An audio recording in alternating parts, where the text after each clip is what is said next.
Welcome back, everybody, to Boomer and Junior. Welcome back to another episode. Zach and I are hanging out. My name's Boomer. And I'm Junior. Welcome back. It's good to see everybody. I guess we're not seeing everyone, but still, it's good to be back and talking college sports. We got another great weekend of action. Apart from watching college sports, I was hanging out with some folks, working out, doing the usual, sleeping in beyond an acceptable time for today. Zach, what'd you get up to today, man? Well, Nick, before we go in too far, I want to say it's also great to hear you, my guy. Nick got a new microphone this week, and hopefully it's coming through for you guys as well as it is for me right now, but it is sounding crisp and clean. So We're making upgrades, looking real people. good. We're making Upgrades, people, upgrades. Yeah. We're making upgrades. Yeah, no, I'm doing good though. It was an interesting weekend in San Diego. Lots of rain, surprisingly, on Friday, Saturday, and Sunday. I went to a We got University of weatherman San Zach Diego. over here. Yeah, and you can see we had 1.2 inches of rain this Saturday morning between the hours of 8 a.m. to 1 p.m. All right, settle down. Yeah, but yeah, hydroplaned like 10 times on my way to the USD game, and that was Rookie interesting work. sitting through one of those with the rain, but it was a good, fun time though. Yeah. Good stuff. Good stuff. Man, yeah, there's a lot of good sport, like a lot of good sporting action this weekend. Mm-hmm. Do you want to kick us off with some of our games that happened on Friday? Yeah, sure. Yeah, we started off with a bang early on in the ACC. We had unranked Clemson playing at number 20 Louisville and pulling off the upset, 20-19.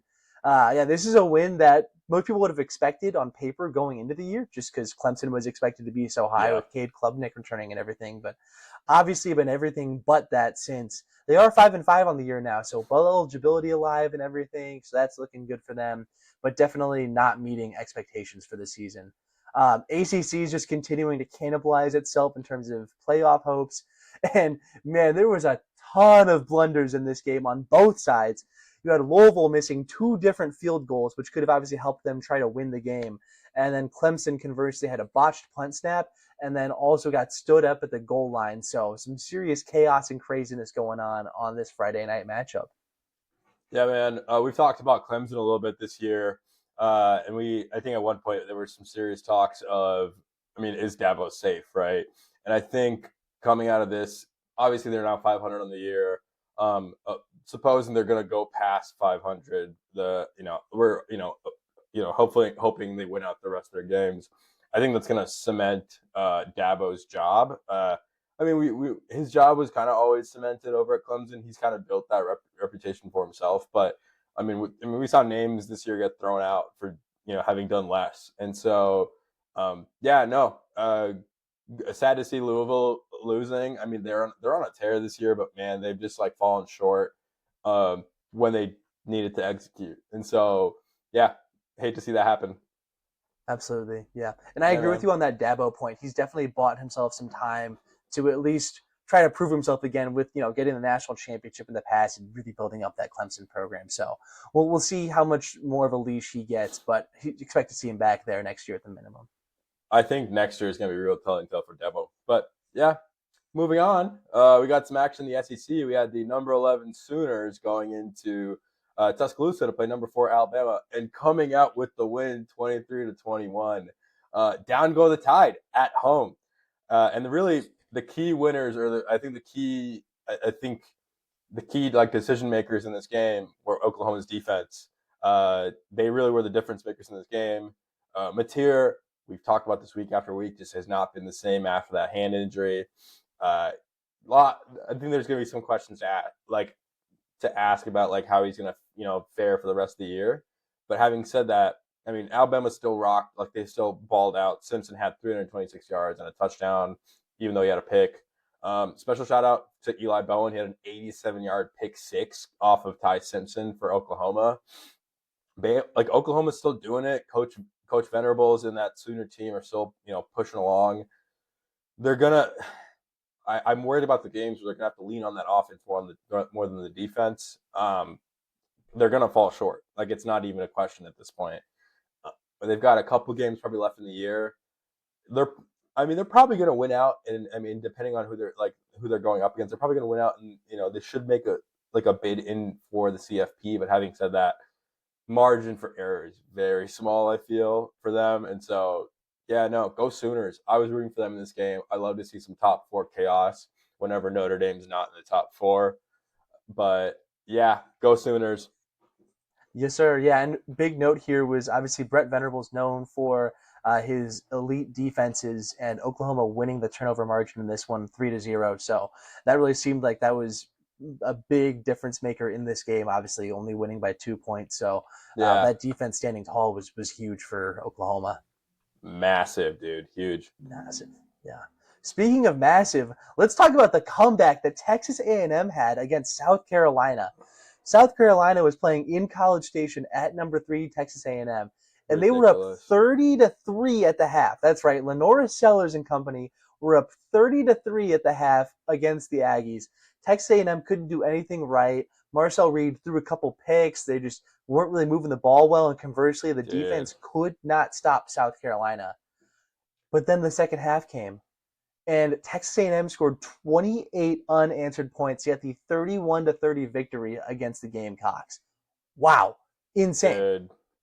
dude. I remember watching. So my dad and I were watching the Notre Dame game while this was happening, and they had the score put up on the side at half, and it said 30-3, and I was dumbstruck. And then fast forward the end of the third quarter. No, I think the bigger shock was fast forward the end of the third quarter, and they had come up all the way to 30-24.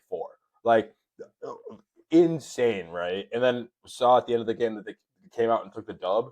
Um, this is not like the A&M team we've seen at all this year, and it was very concerning going into like that second half of the game. But man, Marcel Reed and those dogs locked in. I don't know what Elko had, in the punch for halftime, but boy, I want a taste of that.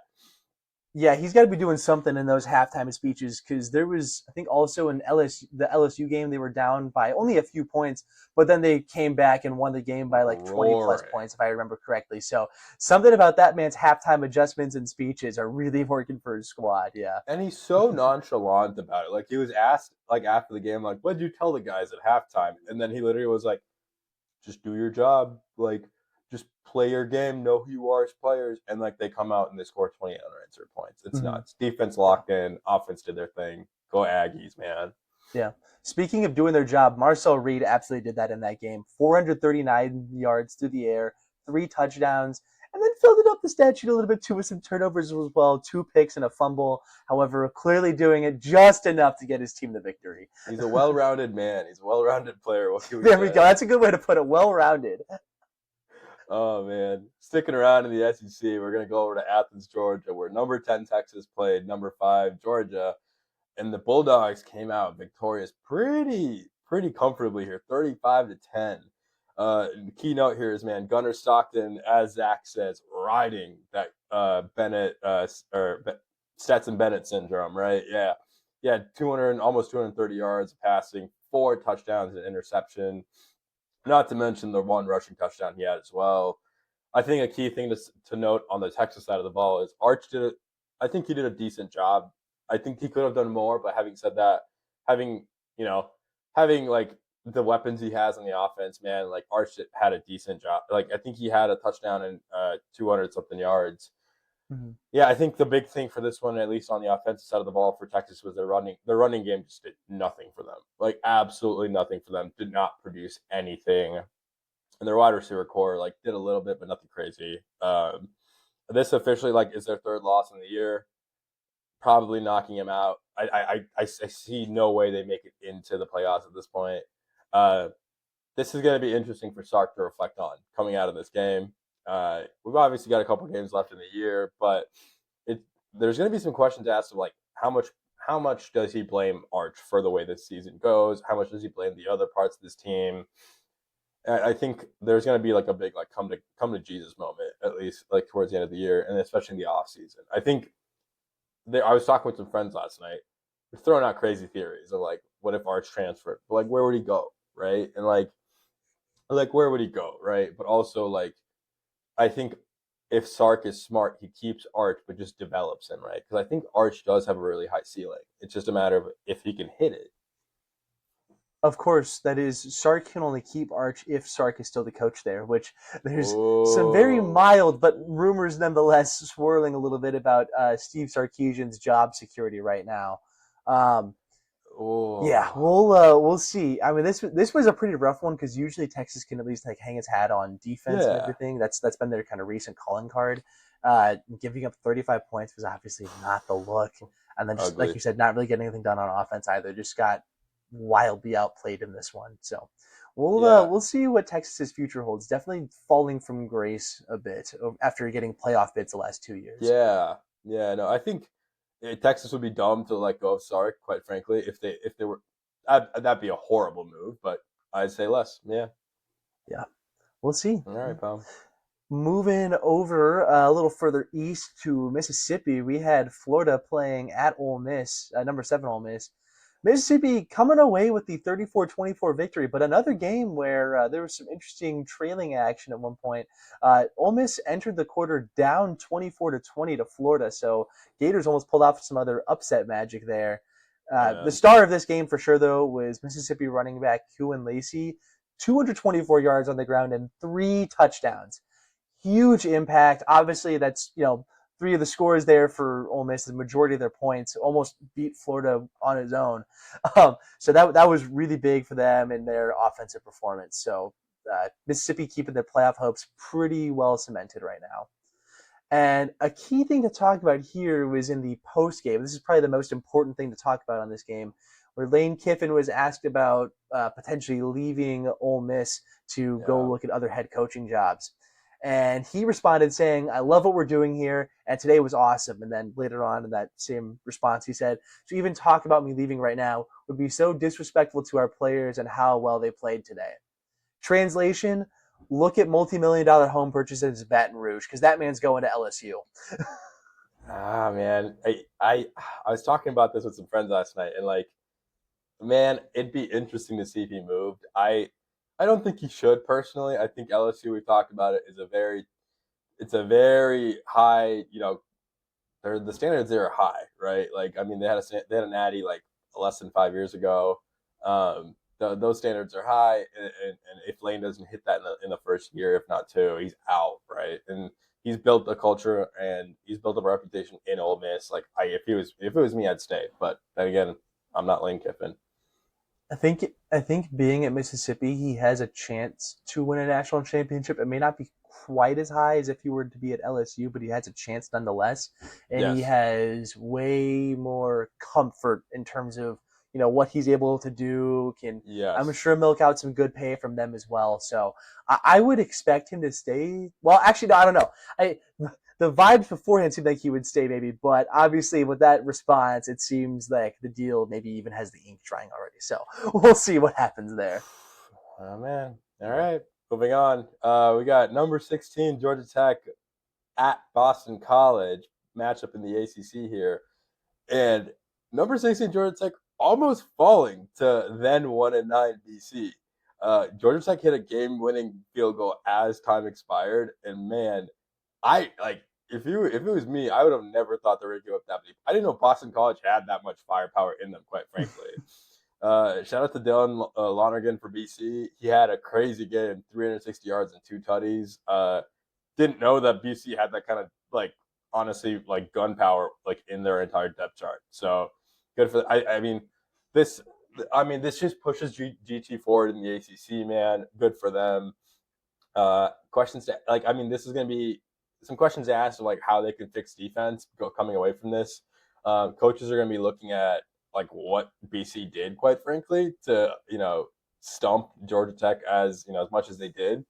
Um, on the BC side of the ball, Bill O'Brien, man, I think I don't know if he's gonna have a job after this year, dude. I don't know if I he's don't gonna have know a why job he after should this year. have a job after this year. I They're 1-10, dude. They're 1-10 now after this game. Like I think it's his first year at Boston College, maybe his second. I No, could it's be like wrong. his third or fourth, I think. Oh yeah, but I take that back. But yeah, no, if they go 1-11, he's done. He is done. They are gonna move on. But yeah, shout out Georgia Tech, man. They're still cooking. Haynes King still is that guy down at Georgia Tech, man. Still making things happen.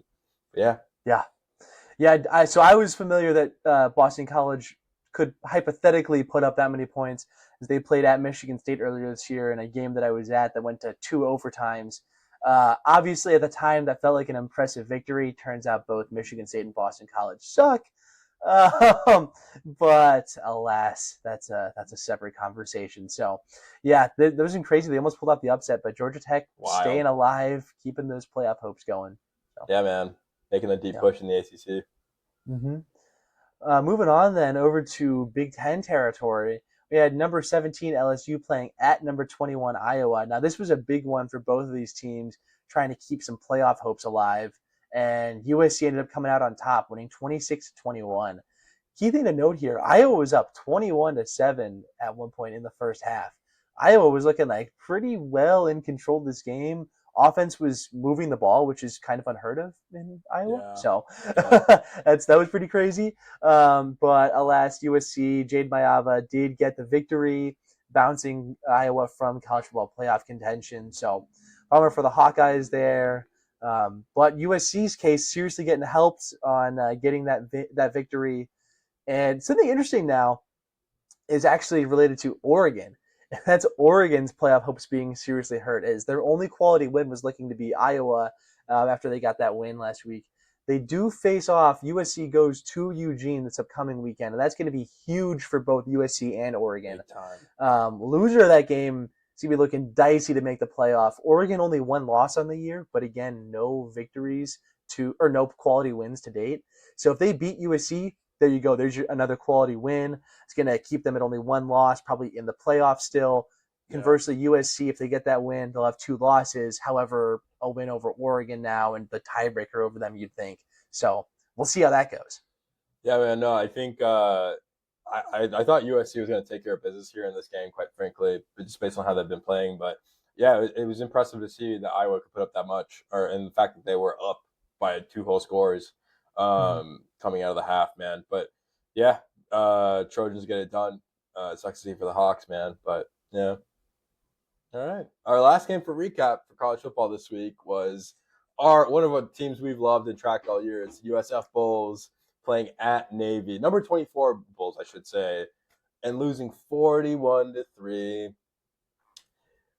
Sadly, No. sadly, rest in peace the USF Bulls and their CFP sort of journey for 2025.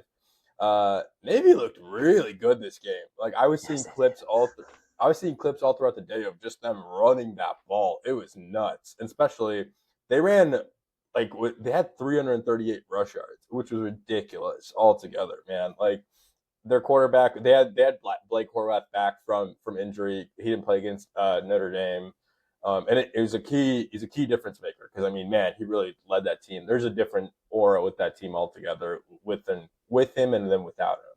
And so, yeah, no, Navy getting the dub. Sadly, the American Conference, as we've said all year long, blowing themselves up left and right. And at this point, man, I have no idea who's going to come out of the American Conference.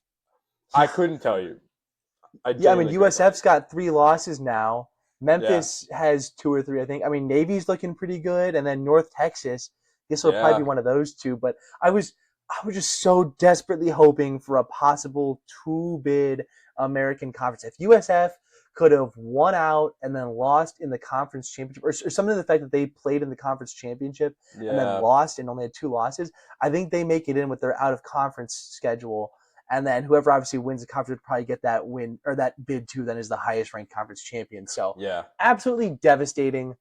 It's tough. Yeah, it's tragic. It really is. I was pulling for them this year. I'm not gonna lie.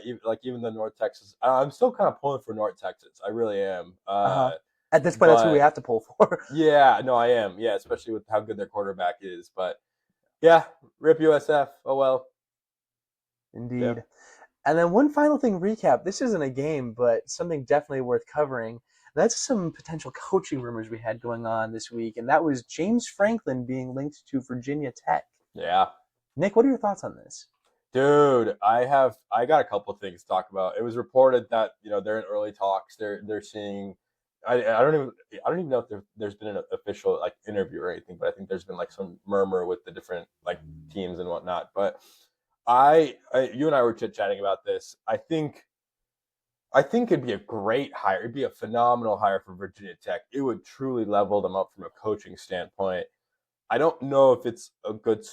I don't think it's a good spot for James Franklin, if I'm being honest with you. One of the things he said on College Game Day the week after he got let go was, and like this is straight from him. He goes, "I was really hoping to win a championship at Penn State, but we're just going to go win it somewhere else." I don't think I don't. He's a great recruiter. He's a phenomenal recruiter, but I don't know if he's going to win a natty at Virginia Tech, man. Real talk. Yeah, no, that's really fair. I love this hire, and I think it could be good for both sides. It's just a matter of I agree. I don't think Franklin's going to be able to win a national championship at Virginia Tech. However, maybe this is just kind of like a reset position. If he could take Yeah, that program and get them to a playoff appearance, that all of a sudden probably puts him back on the radar to get hired at some elite program that would have a chance maybe getting there. And I mean, Virginia Tech does have a fairly high ceiling. They've had some good success in the past. So for I sure. think he could build that program up quickly. I agree. This would be a home run hire for Virginia Tech, and I think it could end up, albeit maybe not the long-term solution for James Franklin. I think definitely a healthy mutual relationship in the interim. So we'll Yeah, see he what might be happens looking at it there if like that that too. finalizes. He might be Yeah. looking at it like that too. Okay, I like Hmm. that. I like that point of view, man. Yeah. Yeah, got some rumblings going on officially. I'll end on this. I was talking to some friends last night about like where Brian Kelly could potentially land up, and they said he should end up in the retirement home. He should not end up back in college football at all. I don't know. You think he Absolutely. might come to? You think he might come to Michigan State? Who knows? Have you seen those rumors? Brian Kelly. Okay, we'll talk about that too, real quick. This is one sided, and I hope it stays one sided. Brian Kelly has said he is interested in the Michigan State job. J Bat, if you are listening to this, which you definitely are not, please, for the love of all that is good, do not hire this man. Okay? This is an integrity play. I don't care if he gets us to the playoff. Do not hire Brian Kelly. Thank you for your attention to this matter. I thought that was hilarious. Both things, the retirement home call and also Michigan State, because I knew in the back of my mind you'd be freaking out. I knew you'd hate that pit. You'd hate that hire. Yep, I Yeah, absolutely yeah. would. All right, we're gonna end on Yeah, that note. yeah, we'll slide away from the college football recap from this week and move on to our next segment, the Boomer's Bold Take. So, Boomer, go ahead, hit us with it, baby. Happy to. All right, my bold take is for a team in the SEC that I've loved all year long. It's the Aggies, and my bold take particularly is let's not hit the panic button on A&M. While A&M, gave away, basically just gave away their number 3 spot on a silver platter. They almost did that. Key difference maker is Mike Elko, right? He locks down that team when they need to be locked down, whether that's mid game or in like the weekly prep. He does he does what's needed to get that team across the finish line, and they're cooking right now. I think any team that's thinking, oh, A&M's got gaps, I don't think they've got gaps. Real talk. On both sides of the ball, they are elite. They're competing. I think they're on the same plane as Indiana. If I had to be honest with you, man, I don't know about Ohio State, but definitely Indiana. So yeah, my bold take this week is let's settle down. All right, like they had a weird game, but they came back and showed the world what they're about. And so let's not hit the panic button just yet on A&M. Yeah, I mean, for me in college football, as long as you're undefeated, I think you can't really get too worried. I mean, I don't care who you almost lose to if you're undefeated. And I guess getting some wins over quality opponents, right? I think sometimes stuff just happens, but as long as you get that victory, Dude, I think Texas A&M still has as good of a shot as anybody to win the national championship. So we'll I see. mean, they're gonna be outside of Notre Dame. They're who I want to win, Yeah, and they're who I want to win. But yeah, yeah. Yeah, them or IU for me would be my two, I think, uh, preferred likely candidates, I should say. Obviously, I was if gonna North Texas say, went and won it, that'd be dope. But coming from a Purdue grad, you want to see IU win? Yeah, that's never leaving the internet. But oh well. Um, yeah, I'm gonna get canceled for we're that one. All right. Anyways, I'm never gonna let that go in our friend group. All right. Moving on to our next segment. It's one of my favorites. It's Junior's jumbo stat for the week. Junior, what's the number? What do you got? number is 194. And that is the number of yards that Alabama's offense outgained Oklahoma's offense in their Wow, loss 23-21 this weekend that we talked about a little bit earlier. it's crazy. Pretty crazy. And that's right, you heard that. Alabama, 406 total yards of offense. Meanwhile, Oklahoma, only 212. And this was just really speaking to the defense of Oklahoma. Like I said earlier, won the turnover margin 3-0, and that led to some short fields. And I think you said there was a pick six too, right? And Yeah, so dude. that's obviously defense immediately in the offense. And that was just big time for the Oklahoma Sooners on their way to the upset victory. So Brett Venables squad, John Mateer, not necessarily moving the ball a ton on offense, but that defense is stout enough to make sure they don't have to. Coach V, man. Coach V is that guy. Yeah, no, we've seen it. This game was weird. Like last week, it was Wisconsin, Washington, right? Like Wisconsin's punter had more passing yards than all Yeah. of Wisconsin's quarterbacks. Had a couple weird games in these last few weeks, but you get the job done, man. Yes, sir, yes, sir, yes, sir. All right, Yeah, all and we'll right. go ahead and move over then Go. to our playoff impact games of the week. Yeah, Nick, you want to start us off then? For sure. Let's start in Big Ten territory. We touched on this game just a little bit in the recap, but number 17 USC going into Eugene to play number 8 Oregon. Big matchup in the Big Ten. Also has playoff sort of like potential like changing like movement, right? So I think USC is like they've been cooking all year long. The games they have lost have not been they've been against big teams. I feel, and then Oregon, the only game they've lost I think is Indiana, and so Yep. very little room for error on the Oregon front. And like you said, quality wins, right? Oregon does not have that quality win. I think Oregon, if Dan Lanning locks that team down, can come out with the win here. They're at home, so they got a lot going for them. They obviously have a younger quarterback, and so there's some question. There's some room there for error. But having said that, I think I think USC is going to come in hot, but I think Oregon's going to take care of this one easy at home. Yeah. Yeah, Oregon, I think, is the more complete team, but the combination, Jaden Mayava, Makai Lemon, and Jacoby Lane, there we go. Yeah, The quarterback and wide receiver duo for USC are just so dynamic that, like, dude, who knows? It's tough to say for sure, but they can really make some magic happen like they did last week against Iowa. So we'll see. for sure, man. Yeah. Next game, this one's in the ACC and going to put the winner of this game likely in the driver's seat for the ACC championship game. That's number 22 Pitt at number 16 Georgia Tech. Pat Narduzzi was quoted earlier this past week saying he didn't care how his team played against Notre Dame. They could lose by 100, and as long as they win their next two games, they still got their shot at the playoff. So clearly, yeah, they got that loss to Notre Dame, and they're going to be looking to knock off the Yellow Jackets. I think that Georgia Tech's got a pretty good shot of winning this one, especially since it's at home. But watch out for those Panthers, man. Yeah, man. The only comment I'm going to make on Pittsburgh is they got to figure out the run offense. They're clearly a passing team, and it's worked well for them, quite frankly. But having said that, if they don't figure out the running side of the ball, they're not going to make any progress. Mm-hmm. Looked good on defense against Notre Dame.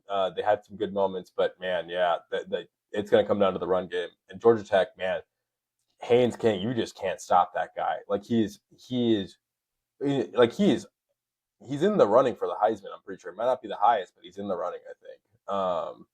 But anyway, we're gonna move on to some Big 12 action. Number 12 BYU at number 25 Cincinnati. BYU looking to lock up that Big 12 championship spot. Hopefully, be the bids into the CFB. But Cincinnati, they're not backing down. Those Bearcats are still fighting, man. And it's gonna be in Cincinnati, so they're gonna have home field advantage. I'm gonna be watching this game for sure because I'm curious to see if the Bearcats can pull this one off.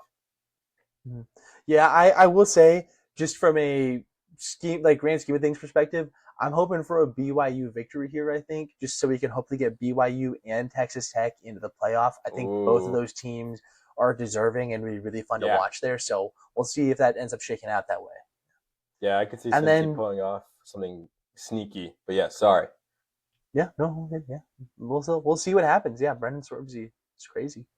Yeah, man.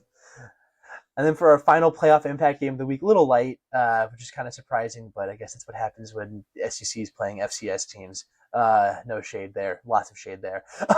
Missouri at number 11, Oklahoma. We got that one going as well. Missouri kind of well knocked out of the playoff picture. However, we know though that they are a talented squad. So we'll see. Oklahoma, not a lot of margin for error, but currently in the playoff picture. We'll see if Oklahoma is able to fend off the Tigers and keep their playoff resume growing. Yeah, man. See what Coach V can cook up. Yes, sir. And then, yeah, to our next segment, we got our Boomer Junior Blitz. We're going to go a little lighter this week, just a 2v2. Stuff wasn't really exciting as too much. So, Nick, you want to start us off with your first pick? Yeah, man. My first pick is number 20 Louisville. Number 20 as of right now. Louisville at SMU. Louisville's coming into Dallas to play, the Mustangs, and they're actually underdogs by 3.5 because they're the away team and all that fun stuff. I think Brom's squad is going to win this one comfortably, dude. I think they're going to win by at least 10 points, if not more. They've got the quarterback to do it. They've got the team and the defense to rock both sides of that ball. Man, I think SMU is going to get overpowered in this one pretty easily, I will say.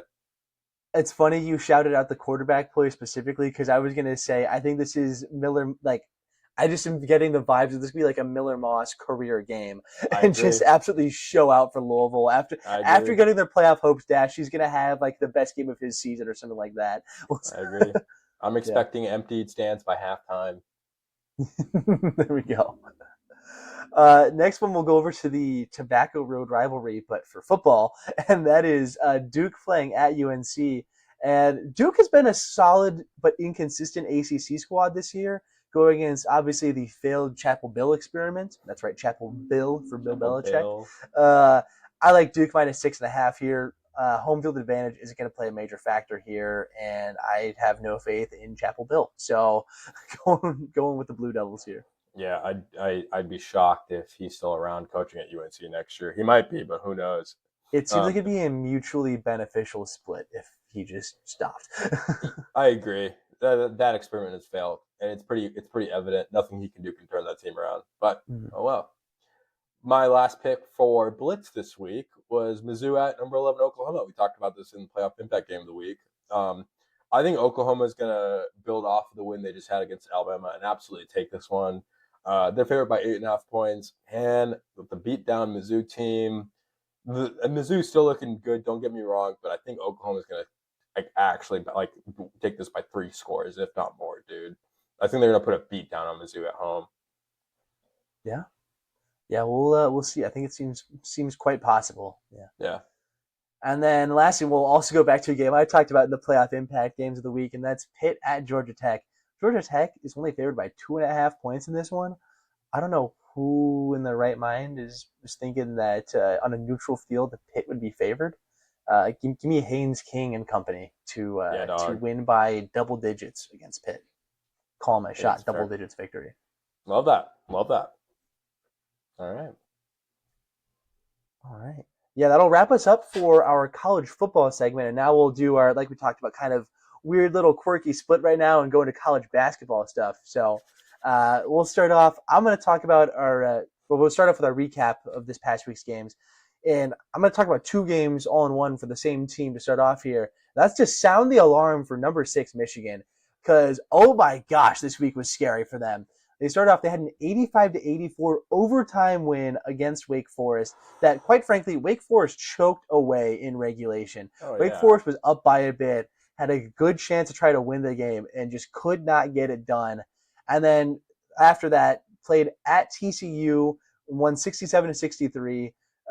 And so, they did go 2-0, however, or in this past week. However, TCU lost to New Orleans, University of New Orleans, from the Southland Conference in the first game of the season.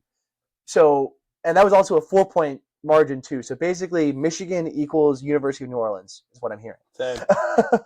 No, that's a bit extreme. I do think Michigan's going to be a good squad this year, and I think by the time Big Ten play rolls around, they're going to be playing better. However, I think this goes to show, though, that they might have been quite a bit overhyped going into the season. I felt like I was crazy thinking that. I mean, everybody just assumed since they got Yaxel Lendenborg coming in and everything that they're Yeah. going to be great all of a sudden. But Elliot Cadeau is a terrible 3-point shooter. I didn't see the pieces looking like it was going to be this Dude, elite squad. Like they're going to be good, just not elite. I'm gonna, back on to like what you said about them being overhyped for the year. I have no affiliation to Michigan or Michigan State, but even then, man, I think them being ranked that high this year, I was like, they're gonna fall. They're gonna fall, and if anything, they're gonna it's gonna be early. I'm shocked that they beat TCU. Real talk. I thought TCU's a beaten down team, especially in basketball this year, and them only winning by 4. shocking to me, quite Yeah. frankly. And so, I mean, I think once Big Ten, play really does pick up and they start getting those like really, really heavy games, Purdue, Michigan State, maybe even Ohio State in there too, man. Like they're gonna get things are gonna get real choppy for that team up in Ann Arbor. But yeah, my first recap game of the week is number 9 Kentucky playing at number 12 Louisville, and Louisville taking the dub 96-88. Both these teams look insane. Both these teams look really good. And at one point, I think Louisville led as much as like 20 points, man. Led by freshman Mikel Brown Jr. Had 29 points, man, and 50% of field goals. Kid's balling. The kid's balling. Louisville's looking good again this year, man. Kentucky, I'm not the biggest Kentucky fan. Never have been. I feel like the one good thing Kentucky has is Kentucky basketball, and I selfishly love to see a Kentucky L. And so love to see Louisville take the dub on this one, man. Damn near putting up 100 points. Crazy. Yeah. Yeah, I was able to catch this one, and it was a really exciting game to watch, and it was so bizarre because Louisville was winning or dominating a lot of this game, but like Kentucky still looked good though, which is Louisville looked even better. It was Yeah. such a bizarre thing. So I would be terrified if I was having to play either of these two teams. Michigan State's playing Kentucky in the Champions Classic on this upcoming Tuesday, and I'll share my thoughts on that in a little bit. But yeah, no, both these squads looked really good. I think both these teams are already looking primed for a deep run in March, and we'll just see how they continue to grow throughout the season. Yeah, I think Kentucky's going to want to bounce off this one L they take early in the year. Mm-hmm. For sure, for sure. Moving on to another game that was on that Tuesday night, we had number 11 Texas Tech falling 77-81 at number 14 Illinois. This was a big win for the Illini. I saw this one on the schedule and I was like, "Oh man, can Illinois like handle this?" And clearly they did at home in the State Farm Center, baby. Yeah, Texas dude. Tech lost despite preseason All-American JT Toppin's 35-point, 11 rebound game. Shut up. Wow. Yeah, definitely no fault of his that they took the L here. The only other double-digit scorer for Texas Tech was, I'm going to butcher this probably, but Lejuan Watts had 21 points in the game. Everybody else was 8 points or lower, so needed Crazy, some man. more help from their teammates. It looks like. Definitely their bench for Conversely, sure. Illinois, led by bench player Andrei Stojakovic, son of Peja Stojakovic, former NBA player, had 23 points, 3 steals, and 2 blocks off the bench, including a block late in the game to block a three-pointer that could have brought things a lot closer. So, shout Dude, out to Stojakovic and the Illini. I saw clips of Andre before the season started, man, for Illinois. You could just see it in this dude's face. This guy's a dog. Like Yeah, this guy has just like that beast in him, and he's out there to ball, dude. I mean, I'm shocked that he's a bench player, but man, he's got grit. Yeah, go Andre. definitely. Moving on, we're going to talk about my beloved Boilers. Number 2, Purdue, going into Tuscaloosa to play number 8, Alabama. Top 10 matchup, coming out with the win 87-80. There were a lot of haters for Purdue going into this game, man. And this was a really, really tight game. Alabama had the lead, like all through the first half and going into the second. They were, Purdue, like historically on the road, has been like a big second half team. Tied at 80 with less than 2 minutes left in the game. Who do we put the ball? Whose hands do we put the ball, man? Braden Smith, baby. Huge, like coming up clutch in this game. 29-7 and 4 on the game. Highest score for the team. It was awesome. I think a key note to point out for this game is TKR's presence really, really was fully felt from obviously him not playing against Oakland. I think Painter did a really good job of like obviously resting him against Oakland to play against Bama. He had 19, 15, and 5, man. Really, really needed it after that. It really was that gap that we needed to fill points this game. I think a note that I'm going to make, I've been a big critic of Fletcher Lawyer for the longest time. I think it's valid. Fletcher Lawyer historically been a big like Mackey merchant is what I'm going to say. Like whenever he's in Mackey Arena. Mackie Merchant's crazy. I think it's valid though. I think it's so It valid. is. Whenever he's in Mackey, he's a complete. It is night and day for Fletcher Lawyer, who the player he is when he's at home versus on the road. I get it. You got a whole you got like 15,000 people screaming for you versus against you, right? You can't let that be the reason why you don't perform. Special shout out to to not make this a one-sided like review of the game. Aiden Holloway got 21 points for Alabama, man. They were dogs in this game. They were dogs. They were at home. They came out to win. Fell short, obviously, because you got arguably the best player in college basketball on the other side, Braden Smith. Yeah, man. Go Boilers, 87-80. Yeah, love to see it. Yeah, this was honestly like the Louisville Kentucky game in my eyes, where again it looked like it was two really great teams, and one was just better than the other. And it's Yeah, no fault to the losing team; it was just the winning team was just that darn good. So yeah, that good, dude. Braden Smith is freaking magic. That man, if he doesn't win Player of the Year, is going to be freaking almost as bad as the Crazy. robbery is Kenneth Walker not getting a Heisman invite to New York in 2021 in Still salty, football. pal? Still salty, pal? Yeah, I am. I am. The fact that Aiden Hutchinson got stomped on and got an invite is pretty crazy to me. But anyways, It's yeah, no, Braden Smith is a freaking wizard with the basketball in his hand, whether it's passing to his teammates or putting it through the hoop. Purdue is looking really good and really primed for a strong season this year. Go Boilers. Sticking in a Big Ten game with some crossover, but this time to the Big 12. We had number 5 Arizona at number 15 UCLA. And I just realized I didn't have the score written down here, but I believe it was 69-65. Arizona beat Nice. UCLA. It was a 4-point win for Arizona. This one was pretty tight. I honestly thought that Arizona was going to wipe the floor with UCLA because UCLA's had a somewhat slow start to the year, and Arizona obviously started off with a bang against Florida in that first week. But UCLA did keep it close, and shout out to them for that. Wildcats keep rolling though and get the victory. And for UCLA, preseason All Big Ten player Donovan Dent, the transfer from New Mexico, kind of let them down in this game. Did get 11 points, but it was on 5 for 16 shooting, so really not efficient scoring from the floor. Uh, Not that everybody else on the team played great, and it was solely his fault, but he was brought in to be the leader of this team, and he just Yeah. did not really do that for them in this game. A lot of questions to ask there, pal. A lot of questions to ask there. Mm-hmm. Another game we're going to recap is number 7 BYU playing number 3 UConn Huskies in Boston. UConn coming out with a very small margin of win with winning 86-84, man. Key things to point out, there were 3 UConn players who had 21 points, man. Unfreaking heard of. And yeah, it was ridiculous. Threes were flying, dude. This BYU star freshman AJ Devansa had 25 points. That kid is still rocking, man. We talked about him last week. He's going to be a stud this year. Hopefully he stays healthy and all that fun stuff. But man, UConn led by as much as 20, man, and BYU really had a chance to tie it with under 30 seconds left, but fortunately turned that ball over, man. And then you give that UConn team, the ball with that much time left, they're going to put you in the grave no matter what. They're going to let that one slip. Absolutely, yeah. I made a TikTok about this as well, and it's on our TikTok, Instagram, YouTube Shorts. Make sure you check those out. Quick little plug there.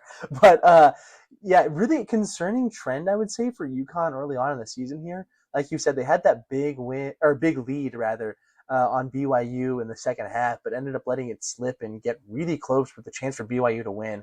Similar thing happened in their exhibition game against Michigan State. They were up by a lot and ended up being a pretty close game to finish. So there may be some concerns about UConn kind of letting their foot off the gas a little bit and really putting these games away. So Dan Hurley, pretty strong-minded coach. I think he's going to get his players to whip into shape, but this could be a concerning thing if this trend continues going into March. Yeah, man, big stuff. Yeah. And then, yeah, our final game we'll talk about recap-wise for college basketball happened just right before we started recording and stuff in real time. That was this Sunday. Number 1, Houston playing against Auburn on a neutral site game.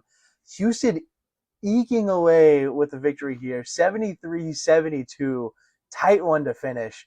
And this was just a really great game to watch. It felt like March Madness already, just the elite guard play, high level of intensity all around. Just a really fun game to watch. You had 2 Houston players falling out in this game, so impressive that they were able to get the win. And this was including one of the leading scorers, Chris Sinek Jr., with 18 points and 9 rebounds. So he was missed right there at the end of the game.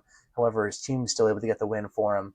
And conversely, on the Auburn side, different type of exit. Guard Keyshawn Hall got injured and left this game. He had 20 points and 11 rebounds for the day. And he did get injured and leave, like I said. However, not before draining 2 clutch free throws. He got hurt on the play, sunk 2 free throws, though, before exiting. So really trying to put the team on his back. Unfortunately, was not able to play and help them get the victory. But great effort by him overall. Um, honestly, obviously, if you're Auburn, you want to win this game. Falling by the 1 point, I feel like you can't hate it that much. I think this is just kind of like that's tough, but get him next time type thing. Yeah, the transitioning head coaches, obviously, their new head coach is still within the system, Nepo baby, but still, I'm using your words, but still, having said that, Yes, like you there's are. gonna be some transition like pains, right? And so I think that was the thing that clearly showed here, man. Houston, they're number one for a reason. Took out the win. Yeah, not surprised Yes, how this one shook out. yes, sir. All right, going on to our preview for this upcoming week of games. There we go. This is entering the most glorious 3-week stretch of the year. We got this week coming up. We got the Champions Classic, and then we've got a little bit of alternative location action with the Bahamas game we'll talk about here. Then Feast Week next week, and then we got Conference Championship for football the following week. I am in a euphoric state for the next 3 weeks. Yeah, dog. Anyway, starting off with that Champions Classic, though, like I mentioned, in our first matchup, we got number 17 MSU versus number 9 Kentucky. Now, these rankings likely to shift a little bit. Kentucky taking that loss to Louisville, like we said, and MSU winning their only game, so a little bit of up and down movement there, likely. For this game, obviously I'm a little biased, but I do like MSU a lot. I think they've got a really strong team, and I think they're moving up in the rankings, rightfully so. That said, I'm terrified of Kentucky. Kentucky looked Yeah. really good. For Mark Pope's second year there, this was a really impressive look against Louisville. And that was a road game, too. They were playing at Louisville, and they still gave up that good of an effort. So we'll see. This could be a big task for Michigan State to shut down Kentucky's elite backcourt trio of Otega Owe, Denzel Aberdeen, and Colin Chandler.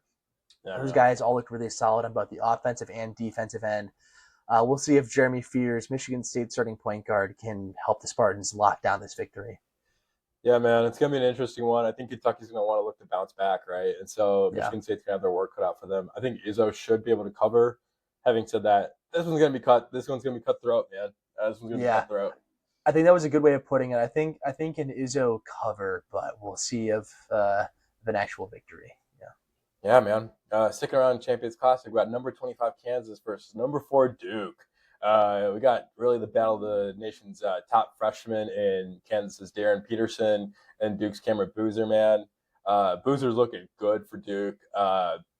Obviously, son of an NBA great. Having said that, him and his brother are both at Duke. I think this one's going to be Kansas' sort of like proving game of like, hey, listen, we're not just we're still decent, we're still relevant, and so. Mm-hmm. I think they're gonna have something to prove. I think Duke should be able to be just fine in this game. If I'm being honest with you, I think they've got an elite, front court and all that kind of fun stuff. But yeah, man, I think Duke should be fine. It should be a good game to watch. Yeah, we'll see if North Carolina squads pull off the sweep as Kansas lost at North Carolina earlier this year. Yeah, man. And yeah, we'll see if Duke takes care of business to pound down on them a bit. But yeah, Kansas has looked pretty decent. But yeah, like you said, just maybe not quite at that same level that Duke is. Should be a fun matchup though. This will be an exciting Champions Classic, I think. For sure, man. Moving on to our next game, we got number 5 Arizona at number 3 UConn. So some more out of conference mix-up action there. This is gonna be really cool. This is gonna be 2 undefeated juggernauts, just absolutely buzzsawing through every team that they're playing. They're gonna see what they're really made of. Obviously, UConn big win against BYU this past week. Arizona beating both UCLA and Florida so far this year. So obviously one of the teams is going to have to lose here. But the one thing that is for sure is this should be a great game. And I honestly don't know who's going to come out on top here. Obviously the travel being in Connecticut is going to favor UConn a bit. But Koa Pete and company in Arizona, dude, whew, man, we'll see. I don't think any amount of travel is going to stop that team. I'm calling upset in this one. I think Arizona might actually top UConn, dude. I love nothing. I love nothing more than to see UConn go down. I think this could be one of the games early in the year for that to happen. Could be a good like preview of March, honestly, of what these teams look like. But yeah, absolutely. Talking about a team we just talked about in the recap, but number 8 Alabama playing yet another Big Ten team, but this time they're on the road to number 14 Illinois.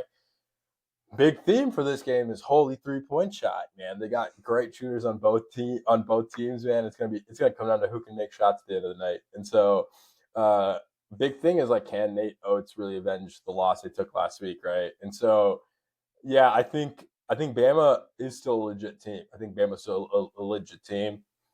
I think they've got the firepower to overthrow Illinois, and they're big men, dude. And so, calling for a road win here for Alabama, just in this matchup. Yeah, we'll see. I think this is going to be. I think the at home against Purdue versus the at road or on the road against Illinois is going to end up being kind of a roughly similar like level there. So we'll I see if they're agree. able to bounce back and get things to bounce their way in this one. I agree. Yeah. Moving on, we got another Big Ten team playing a high or a top 10 team. Got number 24 Wisconsin at number 7 BYU.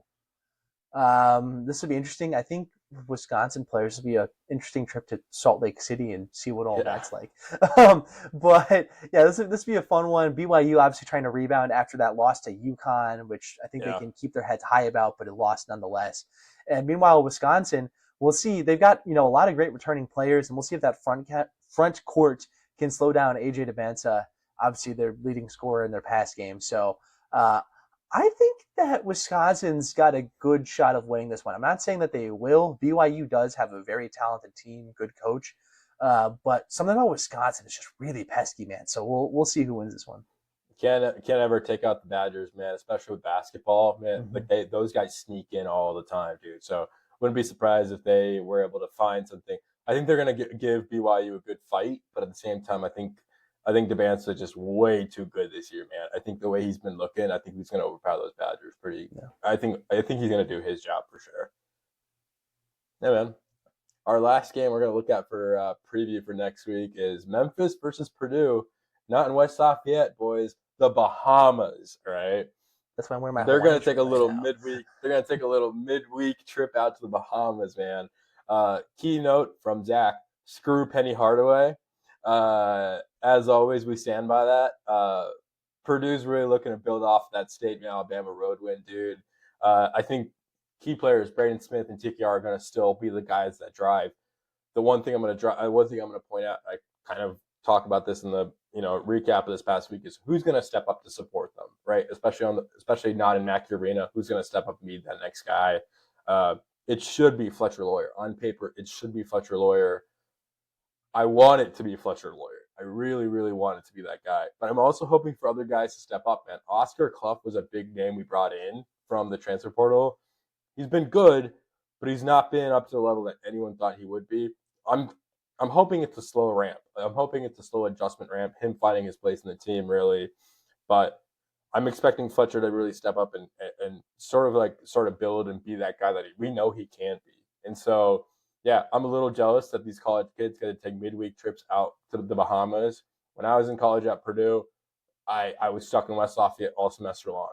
And so a little jealous of that. But having said that, gonna be watching this one on Thursday night for sure. Before I say anything on this matchup, I want to provide the disclaimer that I'm sure he's actually probably a fine guy. I wish no actual ill will to him. However, for some reason, when he got hired at Memphis, I just had this bad energy about Penny Hardaway. And he has done nothing but prove me right ever since, with a slew of academic recruiting violations, there's all this crazy stuff going on. Totally. And with that said, death, taxes, screw Penny Hardaway. Penny Hardaway. Yeah, Penny I'll be rooting Hardaway. for the Boilers extra hard in this one. I like I said, he's actually a fine guy. Like whatever. But yeah, I'll be That's the rooting for the first time I've Boilermakers. ever heard you say that. That's so funny. I'll be rooting for Purdue in this one. And frankly, I see no reason why they shouldn't win this one Yeah, by 15 points, maybe more. maybe more. I think Memphis is going to have a solid fight. However, star player from last year, PJ Haggerty, transferring out of the program, obviously going to be a serious blow to the team. I think Braden Smith, TKR, and company are going to take care of business, even if Fletcher Lawyer is a Mackey merchant. Yeah, for sure, dude. Yeah. Alrighty, well, that brings us to the conclusion of this week's episode. Thank you so much for hanging around, everyone. Before we get into plug in everything, actually, no, I'll plug everything first. Make sure, as always, like, subscribe on the YouTube to Spotify. Okay, I'm going to cut this and re-edit this. This is crazy. That's okay. Hey, bloopers. All right, that brings us to the end of this week's episode.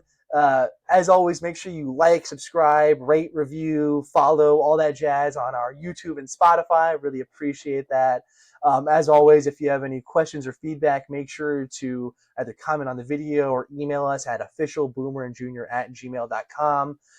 We were taking in that feedback. We both got mics now, so we're not destroying your eardrums anymore. So that's just the type of stuff that's really beneficial for us to hear and provide a better experience for y'all. And then make sure to follow us on social media. We've got Instagram, TikTok. We're putting stuff on YouTube Shorts and we're on Facebook too. Check those out for some bonus content that's really fun as well. And then a final closing note here. We might be having our first special guest coming on the podcast very soon. So I'm not going to go into details yet. We're still ironing out dates and stuff like that. But we think we got a fun potential guest coming on. So stay tuned for that. We'll announce more when it's posted. So excited about this one, yeah. Alrighty. Yeah, as always, have a great rest of your week, everyone. See ya. Thanks, everybody. Bye-bye.